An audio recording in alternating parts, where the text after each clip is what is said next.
Man gets maximum sentence for driving on suspended license. Mesquite City Manager admits to the use of racial slurs. And your daily weather forecast with highs, lows, and everything you need to know for the days ahead. You're watching St. George News at 5, brought to you by our studio sponsor, We Win Injury Law. Good afternoon, I'm Monica McLaughlin. A Hurricane man who was acquitted of DUI after hitting 2 teens has now received the maximum sentence for driving on a suspended license. Here's a closer look at the case and how the sentencing unfolded. A driver acquitted of felony DUI earlier this year has now been sentenced on a lesser charge connected to the same crash that seriously injured 2 teens in Hurricane. 55-year-old David Chad Garner appeared for sentencing at 5th District Court in St. George last week, where he received the maximum sentence on a misdemeanor charge of driving on a suspended license, a charge he pleaded guilty to just before his February trial began. The case stems from a November 2021 crash on State Street in Hurricane, where Garner struck 2 teenage girls in a crosswalk at State Street and South 300 West. Garner was later charged with felony DUI, but after a 3-day jury trial, he was acquitted of that charge. He was, however, found guilty of 2 infractions, one for failing to yield and another for a windshield violation. During sentencing, Judge Keith C. Barnes imposed the maximum penalty of 90 days in jail for the suspended license charge. Though cleared of the most serious charge, Garner is now serving time in connection with the crash, a case that's drawn strong attention in the community. A controversy in Mesquite, Nevada is intensifying as audio recordings surfaced of City Manager Edward Owen Dickey making comments widely criticized as racially inappropriate when discussing the possible replacement of Police Chief McQuade Chesley. Dickey has acknowledged the remarks as poor humor, while former Chief Chesley, currently suing the city for wrongful termination, says the situation reflects deeper issues in the city's leadership, internal investigations, and racial dynamics within the police department. Let's take a look at your daily weather forecast, brought to you by Casablanca Resort and Casino. Right now in St. George, it's 88 degrees and clear, with temperatures heading down to a comfortable 55 tonight. Tomorrow's looking even hotter with a high of 91 degrees and a low of 57. Over in Mesquite, it's currently 91 degrees with a low of 61 expected tonight. Tomorrow brings partly sunny skies with a high of 95 degrees and a low of 63. Up in Cedar City, it's 73 degrees and sunny, cooling off to 43 overnight. Tomorrow you can expect a beautiful day with a high of 78 and a low of 47.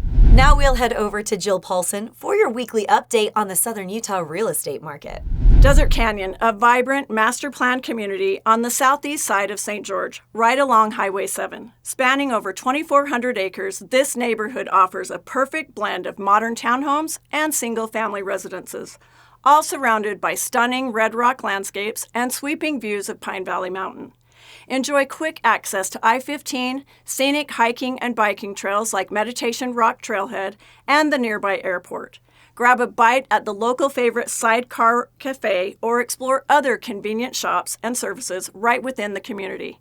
Homes start at $390,000 on up. Thanks, Jill. Utah Tech University is hosting its annual What Were You Wearing exhibit in collaboration with the Dove Center and Campus Police to raise awareness about sexual assault and challenge harmful myths tied to victim blaming. Here's Leah Call for more on the exhibit and its impact on the community. To recognize Sexual Assault Awareness and Prevention Month, Utah Tech University is hosting its annual What Were You Wearing exhibit, which will run from March 31st until April 11th at the Holland Centennial Commons lobby. This installation aims to challenge the myth that survivors of sexual assault are responsible for the violence they experienced due to their clothing choices. Haley Henstrom, an advocate for rape and sexual assault education at the Dove Center, has been involved with this exhibit at Utah Tech for several years. Henstrom told St. George News the exhibit serves as an important tool for dispelling myths surrounding sexual violence. I really hope that this exhibit opens the conversation about sexual assault and sexual violence so we create a more safe and open conversation for survivors to seek resources in the future, and also provides a space for people to really rethink any biases or myths that they've bought into about sexual assault and be more supportive of survivors in the future. Brenda Medrano, student coordinator at the Student Resource Center, said the exhibit is an important part of the university's broader efforts to offer mental health, medical, and advocacy services to students. The Student Resource Center works closely with the Dove Center and other campus organizations to ensure that students have access to the help they need. Thanks, Leah. St. George's Art Around the Corner is back with 38 new sculptures on display downtown, including works of longtime contributors and first-time youth artists from the same family. For more on the exhibit and the stories behind the art, here's Jessie Bang.